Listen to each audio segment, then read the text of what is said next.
This is the Plain English Real Estate Show with your host, Rowena Patton, a show that focuses on the real estate market in terms you can easily understand. Call Rowena now. The number is 240-9962 or 1-800-570-9962. Now here's the English girl in the mountains, the agent that I would trust, Rowena Patton.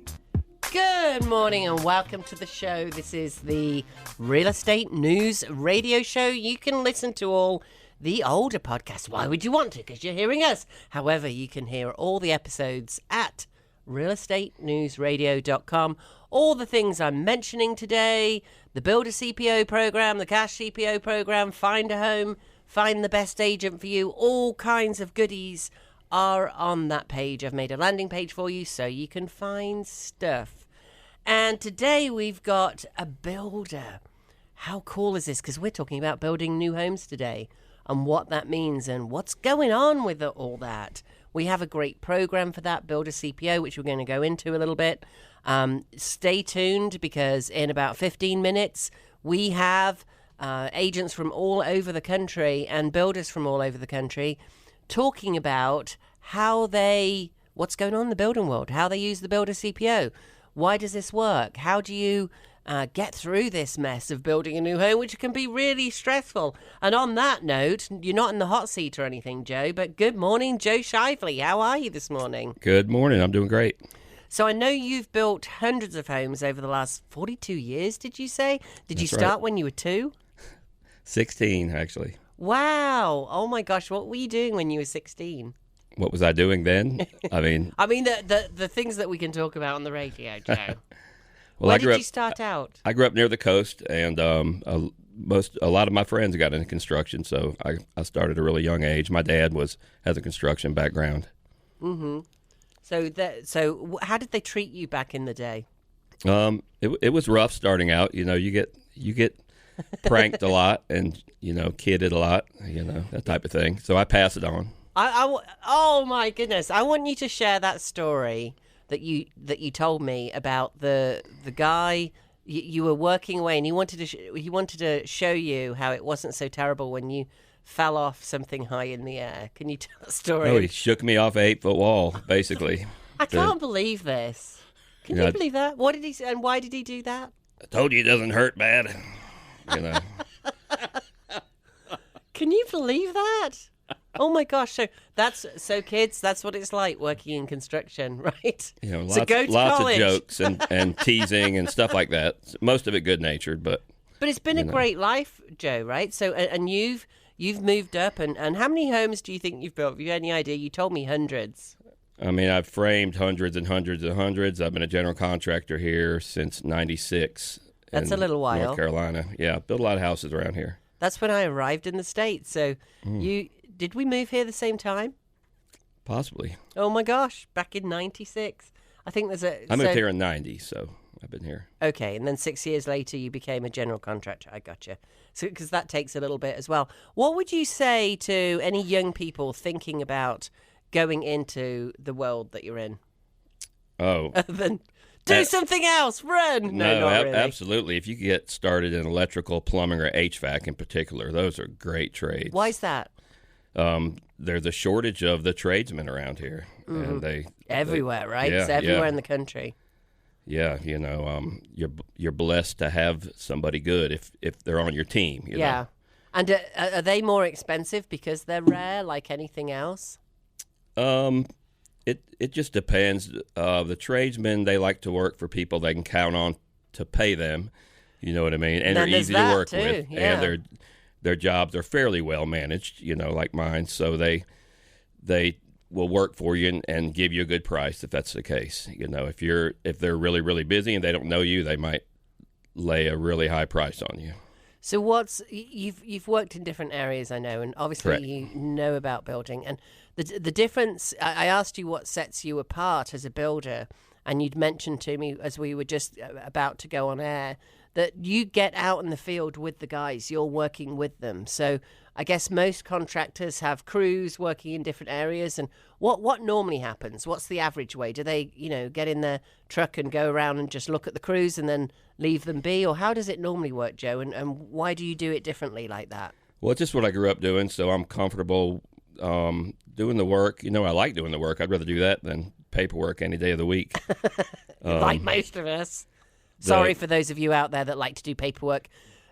Thank you, Jesus, that there are people that want to be out there doing paperwork. Randy's nodding his head. Do you feel the same way, Randy? Oh, it's the worst.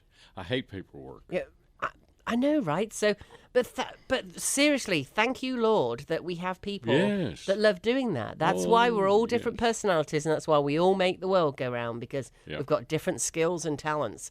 That's why, Joe, you know, you started out in framing. You really know how to frame something. All the little different nuances that you do when you're framing. So I'm sure that's different, right? Even in the world of framing, it's not just a box. There's different things you can do, I'm guessing. Oh, yeah, absolutely. A lot of different techniques. And, you know, geographically, it changes a lot, too. You know, I've worked some in northern Florida and southeast Virginia, where I'm from. And here, it's totally different. You know, we don't have basements there because the water table's too high. Right, and the so snow loads as well, right? So if you look in Florida, you'll notice, if you go down to Florida, you'll notice the roofs are not as steep as pitch, because they don't have to be because of the snow. Is that right? Obviously, Joe, I don't know what I'm talking about. So help us out here on the pitch of roofs. Well, I mean, actually, and the best roof for hurricane is a hip roof with no overhangs, which they don't have. They have big overhangs down there for some reason, but everything is strapped and secured really well. You know, their codes have gotten really strict down there since Hurricane Andrew back in the day. But don't we have steeper pitches in the north where we have snow so that the snow falls off more easily, or is that not true? It still sticks really good. I mean, and with steep pitch, you get a room upstairs, you know. Oh, I see. So what's the downside of not having having a low pitch, other than you don't get a room upstairs? Because most Florida houses you see with a very, very low pitch. Right. How you say in your building language?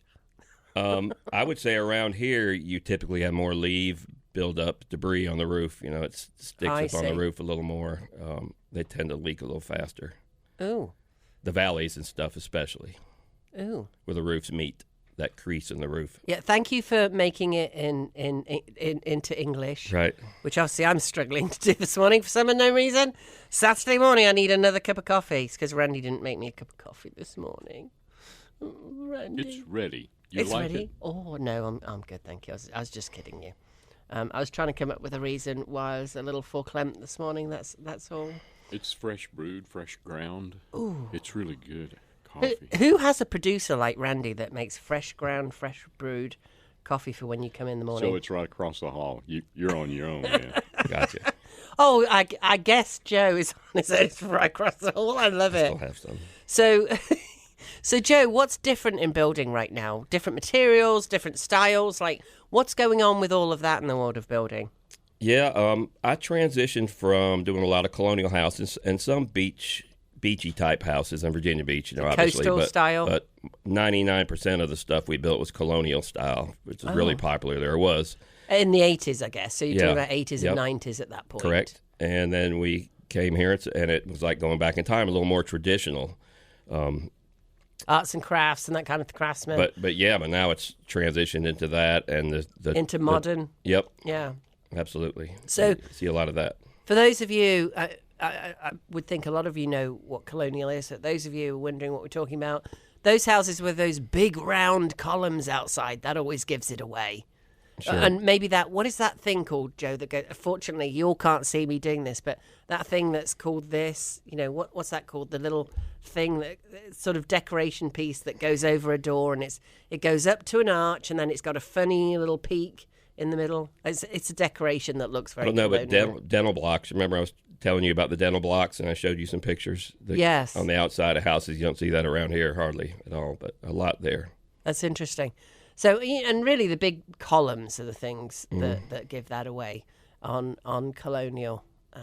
Hey, and if you've got a colonial house, you've got to have somebody who wants to buy that likes colonial, right? Because it's a very distinct style. The thing about arts and crafts that I love so much is that I've never heard anybody say, oh, those arts and crafts houses, they're so ugly.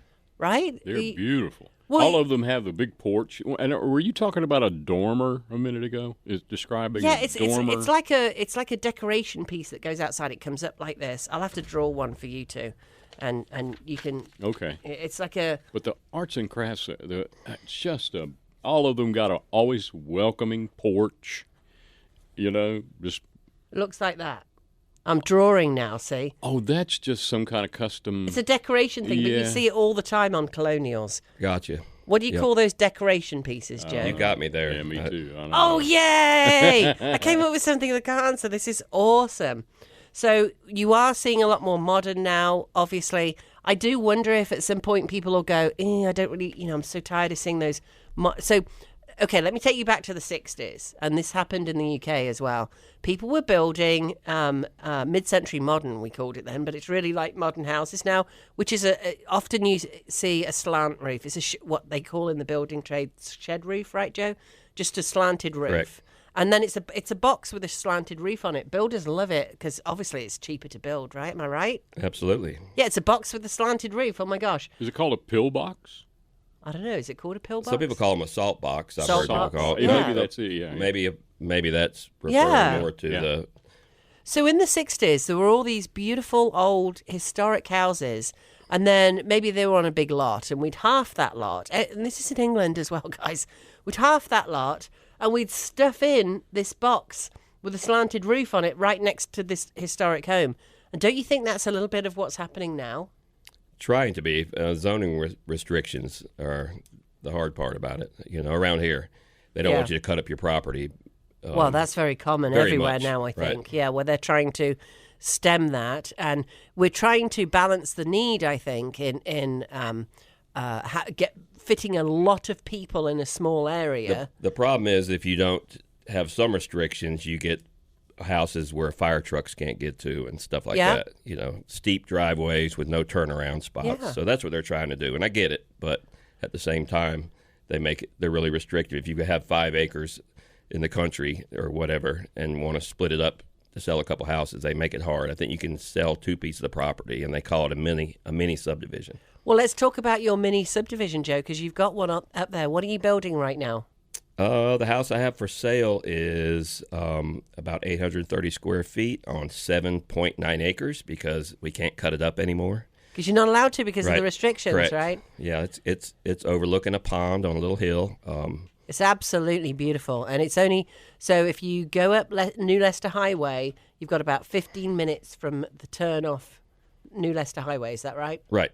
Well, it's probably from Irwin High School, if anybody knows where that area is there, probably about 16, 17 minutes. Yes, it's not far out of Yeah. town is the point. 25 minutes from downtown Asheville. Or 15 minutes from Weaverville. 15 minutes from crossing the Weaverville. river. Yeah, Yes. so you've got all the grocery stores and the restaurants and everything there. But you definitely feel like you're out in the country. That's actually how Joe and I met. I went out to see the property up there that he's thinking about, was definitely not thinking about, definitely selling up there. And I can tell, I'm not just telling you because I'm the listing agent, because he's selling it on his own, which is perfectly fine, and I'm helping him through that process. It is absolutely gorgeous. Talk about the material on the outside, Joe, because a lot of people are moving away from what we'd call traditional or conventional materials. Anytime I say traditional or conventional, I want to step outside that and see what's going on, because I get very, very tired of people going, this is the way we've always done it. Same in real estate, right? So when I got into real estate, I couldn't understand why a third of deals fell apart. Can you believe that? Over a third of deals... Did you know that, Joe, before that I explained this to you, that over a third of deals fall apart? Because agents don't normally tell you that. Not before you told me. No. In other words, they go under contract, and this is all over the country, guys. So they go under contract, and then they fall apart over a third of the time. Do you know why they fall apart? I'll put you in the hot seat, Joe. Any ideas? So you go into contract, and then the buyer comes along, and just think about what happens next, and that tells you why it falls out. Have you ever, so in your houses that you've built, have you ever had a buyer get cold feet after they've put you under contract, for example? Oh, absolutely. So why does that happen, do you think?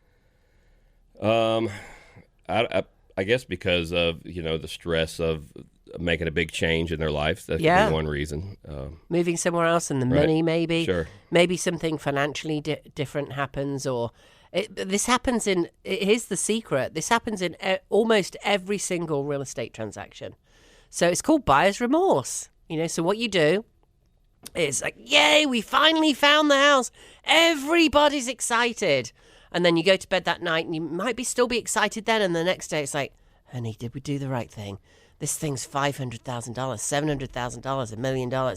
Do we really want to move there? How do we know the market isn't going to crash? What happens if one of us gets sick? Or a nosy friend. Or they might have a nosy friend that says, I wouldn't live there.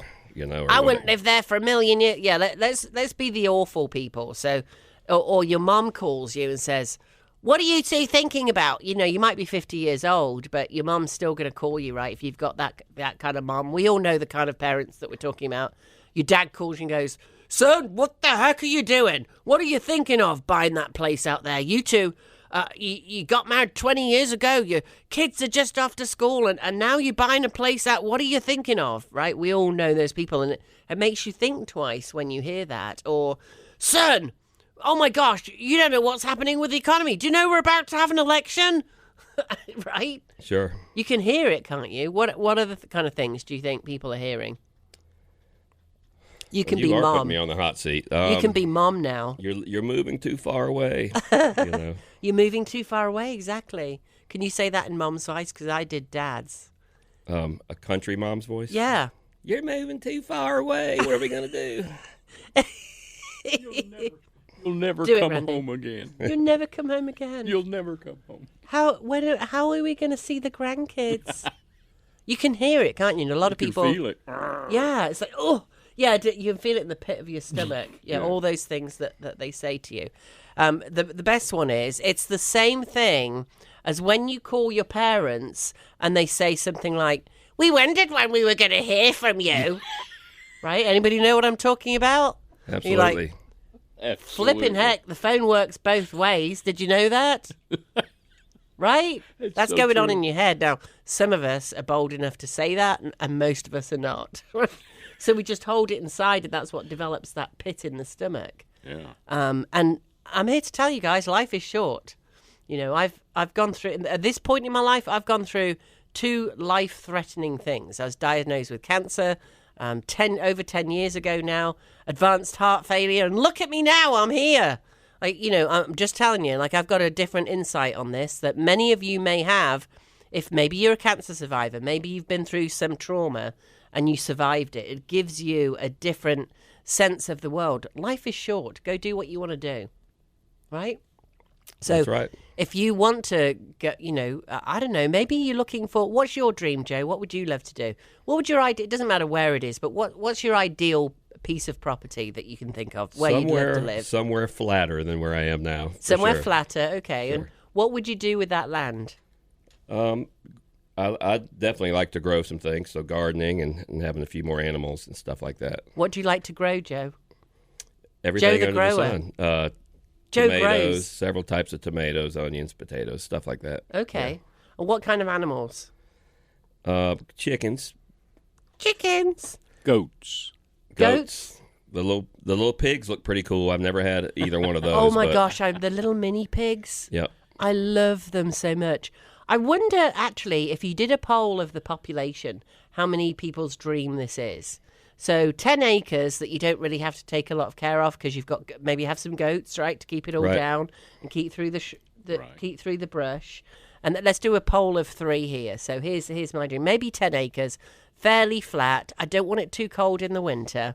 Or I want my little summer place to escape to for 3 or 4 months. I don't know who takes care of the animals. I haven't gotten to that yet. But some goats to keep everything down. Definitely some chickens, so for some nice fresh eggs. And then some ducks, because I grew up on duck eggs. The man next door had ducks. They used to follow me to school and come and greet me and follow me back from school. And that's what it is. We're going back to our childhoods, right? Oh, Possibly. My gosh. Yeah. And then the little piggies, how cute would that be? I'm not going to eat them. That's the only thing. Bacon. No, don't say, Randy, don't say it, because if you had that cute little pot-bellied pig, you would not be eating that little piggy wiggly. Do you know they're smarter than dogs? You know that? They're more intelligent than dogs. I understand. And when they started doing organ transplants, they can use pigs because we're so close to them in our chromosomes, same as horses, right? So anyway, but yeah, little piggy wigs. What else? What would be our dream animals? What about some llamas or some, not emus, because I hear they're not very friendly. Maybe another dog. Maybe another dog or two. Yeah. Oh yeah. What are the little kangaroos called? I want some of those.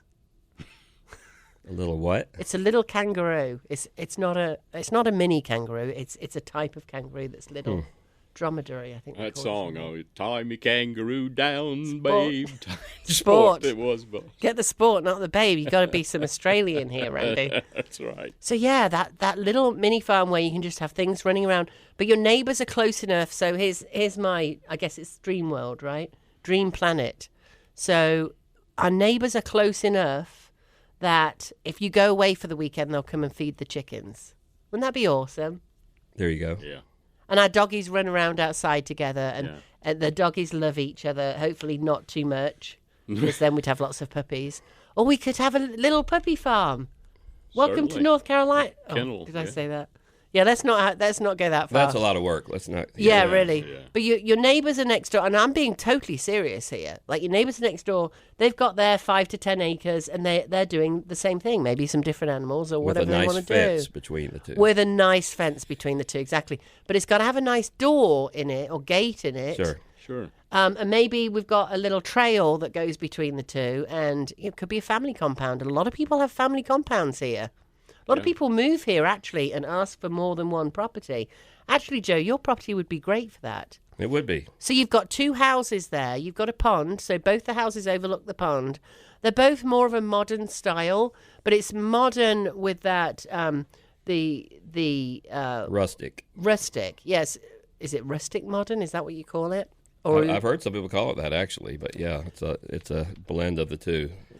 So the ceilings in your current home are what? Explain what your ceilings look like. They're amazing inside the house. We have basically tin that was recycled and used on the ceiling. You put a layer of plywood and use the tin. You blend the rusty patterns with little splotches of the stainless color. And guys, you got to get hold of this guy. We'll have the pictures out soon, but you got to get hold of this guy just to see what this looks like. If you've ever thought about doing something unusual on your home, so it goes up 2 floors. How high is the tallest part of the ceiling? 26 feet, I think my house is. Wow. And so it goes up to 20. And is it 9 foot on the edge up to 26 feet? Yes. Okay, so you go 9 foot up to 26 feet with this sort of rustic tin on the inside of a modern home. Rough sawn, basically barnwood, most of the trim. So you've got an entertainment centre that's rustic barnwood, and then you've got a kitchen that's trimmed with rustic barnwood, but with modern cabinets. It's so cool. And you've got that in the primary bedroom as well, and then you've got another bathroom and bedroom upstairs. What's the total square footage of that one?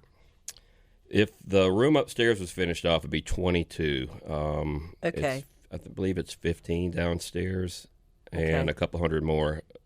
A great in space. The loft that looks over. And you've got a fenced-in big yard where you've got your chickens, and the doggies can run in and out and everything else. So you've got your little mini farm at the back where you've got That's right. all your raised beds, and you're growing your tomato. When I went to see his house up there, gosh, I was lucky enough to get some of those tomatoes. They were amazing. What kind of tomatoes were you growing there? Cherokee Purple, Lemon Boy, Mr. Stripey, and a couple other ones. Absolutely gorgeous, isn't it?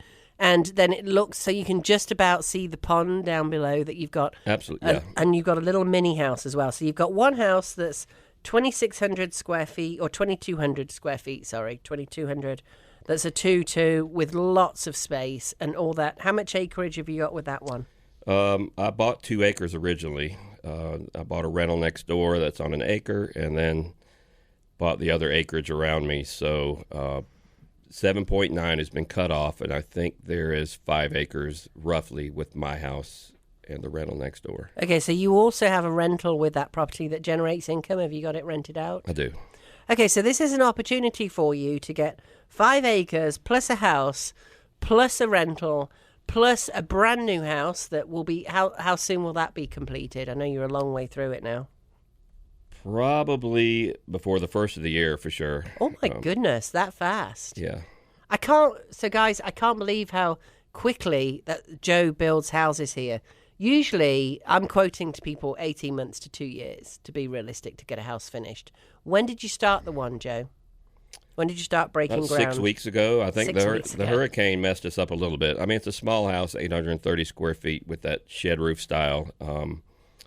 So luckily it's not, really complicated. But we obviously, like everyone else, we couldn't get power and stuff like that for a week or so at the job site. And then there's been a little bit of trouble getting materials. Even now, like there's only certain types of gravel you can get because of all the roads they're repairing around here. Oh, that's amazing. So that one's a 2-2. What kind of special features are you putting that one? I mean, it's gorgeous because it overlooks the pond, and then you've got the mini home that's also brand new there. How small is that one? So that's basically just a what do you call it? A unit where you don't have a separate bedroom or anything. Right. It's just an all-in-one. It's like 10 by 18, I think. Really 10 by small. 18, it's tiny, but oh my gosh, if your mother-in-law comes to stay, that's definitely... Just kidding, mother-in-laws. Or maybe I would stay there if my mother-in-law came down. Or a teenager that's practicing music or something. But absolutely. However, it's a self-contained unit, right? So it's going to have the plumbing and everything else. And it's right next to the pond. And it's right next to the pond. You've got fish in the pond. And from both houses, you have kind of rolling views, which is absolutely beautiful. Okay, let's run through again because even I'm confused. So we have one house that is how big on what acreage? The original house is on 2 acres. Now I bought additional property around it, so that and the rental house that lives next to me, that's right next to me, is about 5 acres. So you've got 5 acres, okay. And does the barn come with that? The barn comes with me, yes. Okay, the barn comes. What about the pond? House. The pond goes with the other one? The pond is with the house that's going to be for sale, the 7.9 acres and 830 square foot, 2-bedroom, 2-bath. But they're both for sale, so in totality, we've got... So instead of 7.9, because I'm a realtor, I'm going to round it up. I mean, it's close enough, right? It's 8 acres and 5 acres. So you're talking about, what's 8 and 5? I'm making him do math now. So you've got 13 acres in totality, is that right? You're asking me to do math? Yes. So 8 and 5 is 13 acres. So you've got 13 acres, lots of land. So is this land where you can get on the RV, ATV, and like run around? And I've cut a trail all the way around it. I believe it was about almost 1.75 mile loop from one end to the other. Wow. Any deer out there? Like, what's going on out there? Is it fun? Too many. You have to dodge them on the way. Dodge the deer? To the gym in the morning, yeah. There's so many deer. What about on your property, though? Do you have any deer? Or a lot of deer coming through there, yes. A lot of deer. So 13 acres, and you've got one house. Let's go through it again. You've got 2 houses, plus a mini house, plus a rental. Correct. So you've got 3 homes, plus a mini house. So obviously, whether it's a rental or not is up to you when you're thinking about purchasing all those. I know you're all like, well, how much is it? Well, we're really not sure at the moment. We're waiting on the appraiser. Yeah, we're waiting on the appraiser. But we're probably talking about, I'm just going to go out on a limb here, somewhere between $1 million and 1.5 million for all of it. Does that sound about right?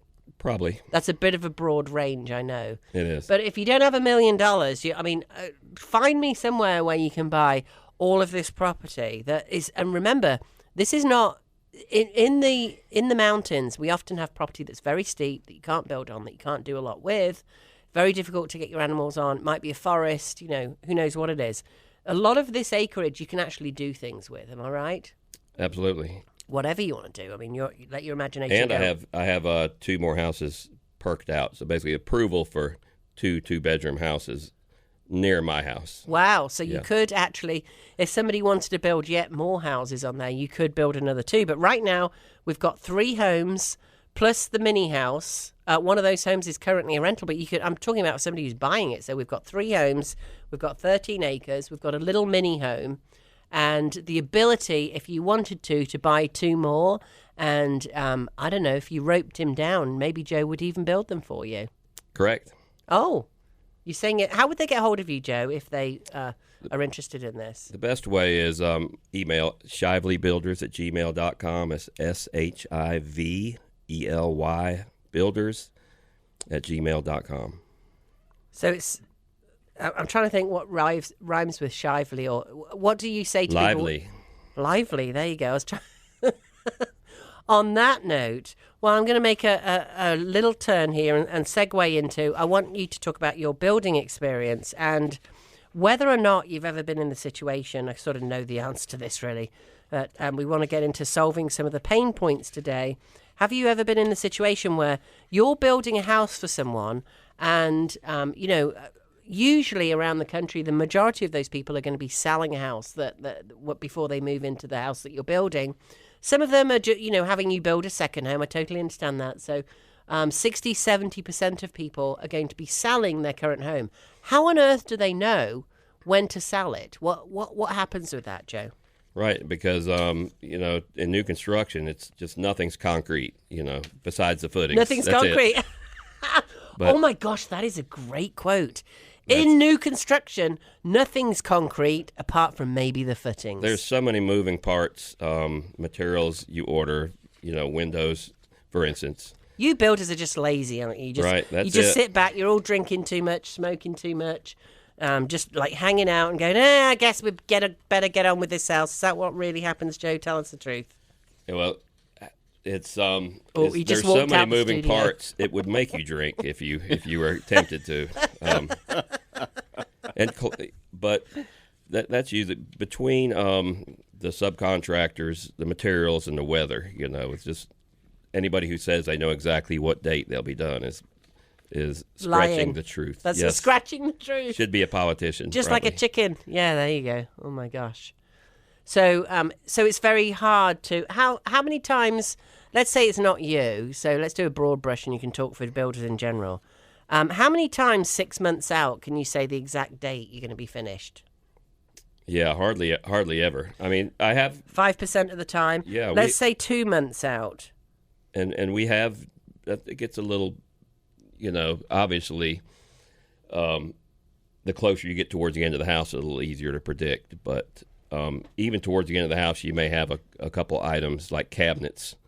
Like, for instance, if give me an example of the house that. could be flying all the way through the house, and you're expecting a cabinet delivery, which the granite, for instance, you have to have granite. You can't put the granite down and put the sink in and all this other stuff until the cabinets are in. Is this a real story of something it's that happened to you? multiple times. Oh, and really? if you order some cabinets, if you're lucky, if say your cabinets come and you have one damaged, it can be replaced in a week. But if you're not lucky, it might take 6 to 8 weeks. Oh my gosh! The last house I just finished over there in Leicester, we had 4 cabinets out of about 20 something that were damaged with a forklift or whatever, and we had to reorder.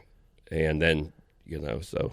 But because you have, so this is why you choose a builder that has great local subcontractors that they work with. So because you had that great relationship with that person who did it locally, and you weren't ordering them off Amazon or, I don't know, using something out of state Correct. or trying to build them or something. Well, I got assurance that those were going to be able to be promptly replaced if there was some damage. What's prompt? 2 weeks? Actually, she had them about 4 days. Wow. And that isn't delaying you too much at that point. So give me an example, Joe, of a time in the past, years ago or last year or currently, whatever you want to talk about, where you were building a house for someone and you couldn't hit that date on time. And honestly, the speed this guy builds at, I really cannot believe. I haven't come across a builder here. I've been in real estate here for the last 18 years. I haven't come across anybody that can do this as fast as you. If you'd see me walk across the parking lot, you probably wouldn't think things got built that quick, right? Now you're on your walker and everything, yeah. But give me an example of any time in the past, maybe somebody was, hey, we're going to have it ready for X, and then it didn't quite hit the mark. I had a time at Thanksgiving when we had a couple delays, and this client had family coming in town for Thanksgiving, and were they local to the house and they you were were building? renting the house, and their lease was coming up. Oh no! So they were supposed to be in the house, and we had some delays. And why did they have to lease a house? Did they sell the house so that they had the money to put into use so they could build the house, and then they rented for a while, so they had to move every. Okay. Yep. Which is often what happens because people can't rely on the builder's timing, and it's not your fault. I mean, all these things happen that we went through. It could be maybe there's port closures we just had recently. Maybe we're not even going to talk about COVID, or we just had a hurricane hit. All the things that can go on to delay. We've had times you couldn't get drywall, or you'd have to call for weeks in advance just to get drywall, just to get plywood.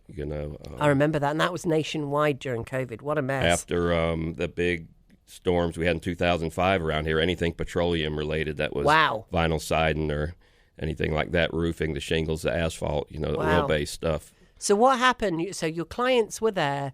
They couldn't rely on a builder's timeline, so they had to rent a place in between. What a mess! So now you've got to move twice, right? Because you can't rely on that deadline. And then what were they? Mad at you, or was it okay, or what happened next? Well, they were mad, but not at me. I guess they were a little upset, but just frustrated at the situation, right? Absolutely.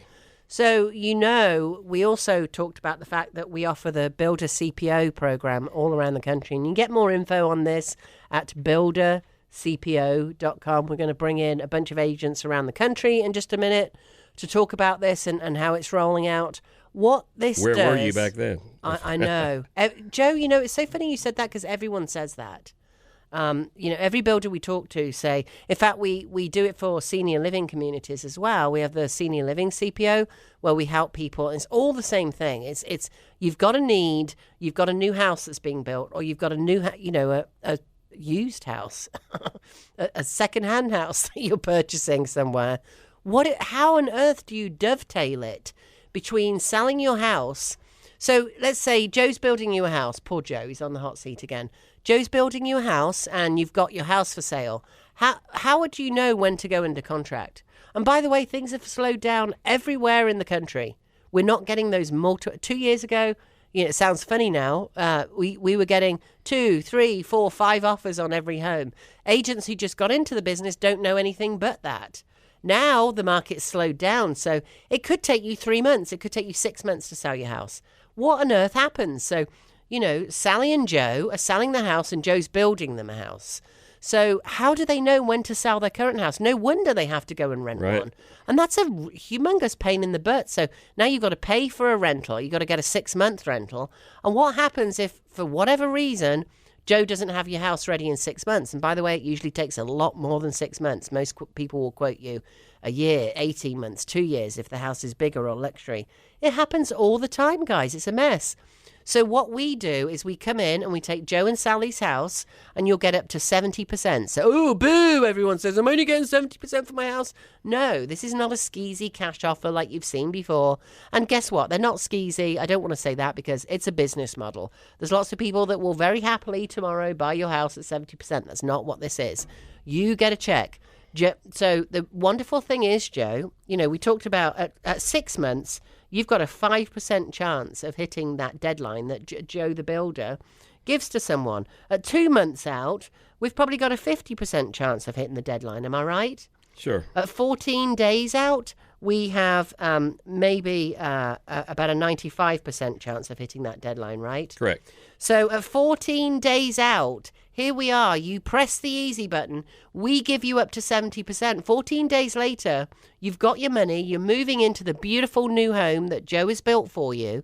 We then go into your existing home anywhere in the country. It doesn't matter if you're moving here from anywhere in the country. We can absolutely do it anywhere. We've got agents all over the place. You'll hear from them in just a second. And we go in, we do the inspection, we do the appraisal, we put right anything that needs putting right. We can put a new roof on, we can put a septic in. We then list it, you get another check. Two-thirds of our sellers get more than with a traditional listing. How's that sound, Joe? Sounds like a dream. I know. Seriously, builders and senior living communities. We've had a senior living community last week that said, oh my goodness, I feel like you're an angel that dropped from heaven. Because this is just putting it right where it needs to be, right? So let's hear from some agents around the country.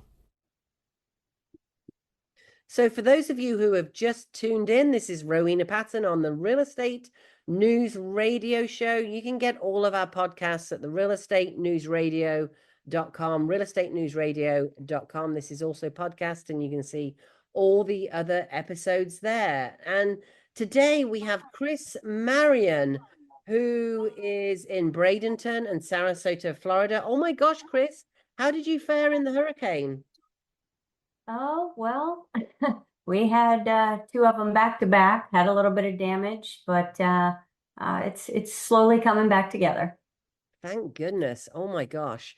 And we're here today talking about Builder CPO. So Builder CPO is already launched and it's going to fully launch with all our energy behind it January 1st. What is Builder CPO? So when you're building a house, you don't quite know when to list your house. Well, what does that mean? It's not going to come as a surprise to anyone that when you're building a house, often it's difficult for the builder to give you an absolute date, right? Why is that? Well, there might be ports closing down, there might be material delays, there might be staffing delays, all kinds of things go on. Here's the magic. Once a builder is 14 days out, they're going to get their CO, their certificate of occupancy. That means you're going to move in 14 days. With the Builder CPO, we can press the easy button and get that offer out to them for their home that they most often have to sell to get into their new build home. And that offer, remember, is going to be a full market value cash offer. They don't have to have any showings. They don't have to have a sign out the side. They don't have to deal with people coming in and out of their house, right? So it makes it much easier, especially, oh my gosh, when they're dealing with all of this going on, as you can imagine. Oh my gosh. So, it's just a much better way for the builders to be able to help the people who are selling their house and coming in. And the builders love it, of course, because sometimes it is difficult. I've had builders come to me and say they've had to cancel contracts because the person can't sell the house. Obviously you can't wait until that last moment to put your house on the market to get your money out of it. So, Chris, what kind of experience have you had with builders and how do you think this program will help them? Well, as you said, there's always delays. That's why they don't give you a specific date on when they will close on the property. So being able to stay in your home until you are ready to close and then have that option to sell it to this program, I think it would be a huge benefit to anyone that is in that situation. So you're not losing out on the new construction that you've been waiting so long for. Exactly, you're not losing out at all. And, people use this offer for all kinds of things, whether they're going into a senior living community. I know you're starting to go out and visit those as well, Chris. I want to bring in Kelly Denny from Sandy, Utah. Good morning, Kelly. How are you? Morning, Ro. I'm good, thanks.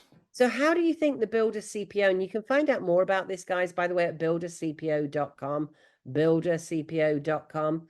How do you think this will help builders? Well, I can actually share a firsthand experience with you from before I came into the program, that I had a house with a vacant building lot that was the contingency to buy a new home.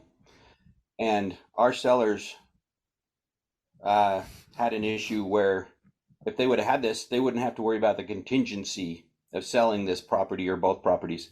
And we actually had the buyer on their little home fall out 3 days before closing. Oh. And we ended up doing a whole bunch. I think we went through like 7 or 8 addendums to extend the deadlines with the builder. We would have lost the home had they had somebody else come in behind us to make an offer without a contingency. But if this program, if I would have had it and been able to offer it to my clients, my sellers, they wouldn't have had to worry about this contingency with their seller. They could have, with the new builder, it absolutely would have taken it off the table, which is the stress that both the home buyer and the seller go through, because the builder doesn't know what's going on this new buyer's end that they have coming in. It's just we believe everything's going to go through, but with the builder CPO, the contingency is removed. The builder knows it's not an issue, and they actually have more comfort knowing the house and the property have been sold. It's like, then we can just deal with the time frame of when they move into the new building or into the new home. I mean, I haven't really thought about this before, and here we are live on air talking about it. But oh my gosh, wouldn't a builder actually give somebody an incentive that wanted to do this program? Because it really it locks them in. Not locks them in, but it makes it much more secure that they're going to move into their new build home. Does that make sense? Because there is no contingency. If they use this particular offer, which 2/3 of the time is going to bring them more than a conventional listing, then wouldn't it be worthwhile for, I guess builders can make that choice, right? I would think that it'd be worthwhile the builder, I don't know, giving 5% off the kitchen upgrades or something, some kind of incentive for the person that's building the home, because it makes it much more clean. But I can't imagine, why would you not do this if you were building a new home? Because it is the easy button. I mean, here's your builder telling you, oh, it's going to be ready for Thanksgiving, and you're going to move into your beautiful new house for Thanksgiving and invite all your family because you've got your new home. But how secure do you think you are? How firmly do you think you know that your house is going to be ready at Thanksgiving? Because it could be Christmas, right? Does anybody else agree with me? Do you think that's a real life case scenario on this, of what that looks like? As a Ninja Turtle. But except Construction is always late. There's always something. It's the hardest industry that has to deal with the overpromise conception. Hey, yeah, we'll get you in by Thanksgiving. Well, now it's December. Now, like you said, it's Christmas. Construction's worse. There's so many variables that they do not have any control over. But Kelly, what does that? So now you've got somebody. So the builders said, okay, it's going to be Thanksgiving, right? Or Christmas, or whenever it's going to be. The builders said Thanksgiving. So the seller now in old-fashioned real estate has put their house on the market, and now you're under contract because you think your house is going to be ready, right? So they're under contract with a buyer for their home. So Billy and Sally are building a new home with a builder, Joey. So Billy and Sally now have listed the home because they think it's going to be Thanksgiving, and they've agreed to, most states, the buyers really have more of the control. They've agreed that somebody's closing on their home for Thanksgiving. That happens all the time, right? And then there's a delay. What on earth do you do as the sellers? You've got your home under contract, you've got to move. So you've got to put all your furniture in storage now. Imagine if it's a different state. Oh, and then what do you do? It's House? Like, how do you get around that, Kelly? it's a panic. No, you absolutely start taking into you absolutely start going off onto different tangents on how do we handle this? Where do we move out? But the other issue that may come in too is, what if your buyers have a contingency to sell their house? Now you're two buyers deep, and if the next and then sometime in the process, if not everybody wants to play along or extend the deadline, you may end up losing your house and having to go back on the market, and then people will start wondering, why has it been on the market so long? They don't know the backstory. They don't understand that we have a buyer contingent on a buyer. Yeah. And so these two contingencies, and me personally, I won't go more than two deep. I have to tell somebody else's buyers, you cannot take an offer that's contingent on somebody else adding to this chain of possible disaster.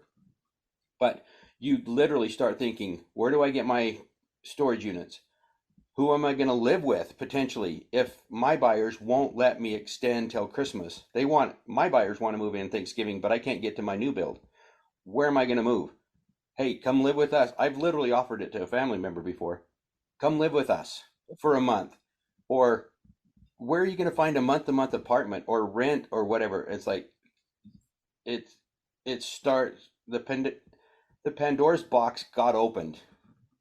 Yeah, and with having the contingency removed, right, then we can help them. Hey, we can help you stay in your house. We can give you up to the 90 days. And it just alleviates so many issues. Oh my gosh. I want everybody listening to really think about that for a minute. So if you have your home listed, when you take an offer, most people won't take, you may be with an agent that hasn't done many deals, so they may not have this experience. But those of us with many years of experience know what happens. You really want to think very carefully when taking a contingent offer. What do I mean by that? A contingent offer means Your buyers are coming in. This is any scenario. So your buyers are coming in, and your buyers are making an offer on your home. When your buyers make an offer on your home, they can put a contingency part in there that they will go ahead and buy your home contingent to their home selling. So if maybe you haven't sold a home in a while and you think, oh, that's all going to be fine. They're in Florida. I'm sure the house is going to sell. It goes way through. Without CPO, which is certified pre-owned, and you've all heard me talk about this on the show for 12 years now. It's like a CPO car. It's inspected, it's appraised. Most listing agents don't do that. That's why we started CPO experts back in 2007 to train agents how to do this. If your house isn't certified pre-owned, if their house isn't certified pre-owned, guess what? It's going to drop out over a third of the time. And the buyers buying their house, think about this. Somebody's selling house and buying house, selling house, buying house. It can go back. Oh my gosh. It can go back all the way to 12 levels deep, 20 levels deep, 50 levels deep. Because if you're selling a house, you're probably buying a new one, right? So it's this chain effect all the way down, which is amazing, right? Oh my gosh. You can only imagine what that looks like when somebody down the chain falls out, because it's got this ripple effect all the way through. So think really, really, really carefully about taking the contingent offer. And you can go to cashcpo.com, get an offer on your home.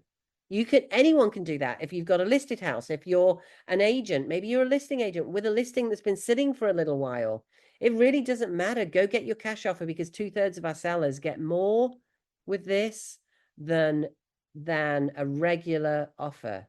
Oh my gosh. We've actually got a question come in on our Facebook page from one of our listeners that says, when you submit a cash offer, so you submit a cash offer by going to cashcpo.com, cashcpo.com, and there's a big button at the top that says get cash offer. That's it. It's that easy. Typically, you're going to get an answer within 24 hours. Sometimes you're going to get an answer in an hour. If it's over the weekend or it's late at night, maybe it'll take the weekend. So it varies depending on the situation. What kind of house have you got? Does it need a lot of work? Does it need no work at all? But oh my gosh, you guys, if you're selling your house or thinking about selling your house, why wouldn't you go and get a cash offer? 2/3 of our sellers get more. There's no obligation. We're not going to ring you off the hook saying, oh, you've got your cash offer. Why aren't you doing this? No, that doesn't happen. We are not these people. These are a group of amazing agents around the country. And by the way, you can go to cashcpo.com, cashcpo, that stands for certified pre-owned.com, cashcpo.com. Click on find an agent to find your amazing agent around the country. We've got people covering the country now, and we have Canada, guys. How cool is that? Thanks for listening to part one. This is Rowena Patton on the Real Estate News Radio Show. You're listening to the podcast today, and you can get more info at Builder CPO for certified pre-owned, buildercpo.com. If you just want to put in your home for a cash offer, whether you're thinking about listing, it's listed, maybe you're a for sale by owner, you just want to see the value, see what you'd get to come back in an offer, go to cashcpo.com, cashcpo.com. There's a big button at the top that says get cash offer. See you soon, and thanks again for listening. Please hit the subscribe if you're watching this on YouTube. I'll be so grateful. Thank you. Thanks for listening, guys, and we'll see you on the radio next week. And thank you so much, Joe, for being on the show today. See you next week. This has been the Plain English Real Estate Show with Rowena Patton. Visit Rowena and post your questions at radioasheville.com or call her at 828-210-1648.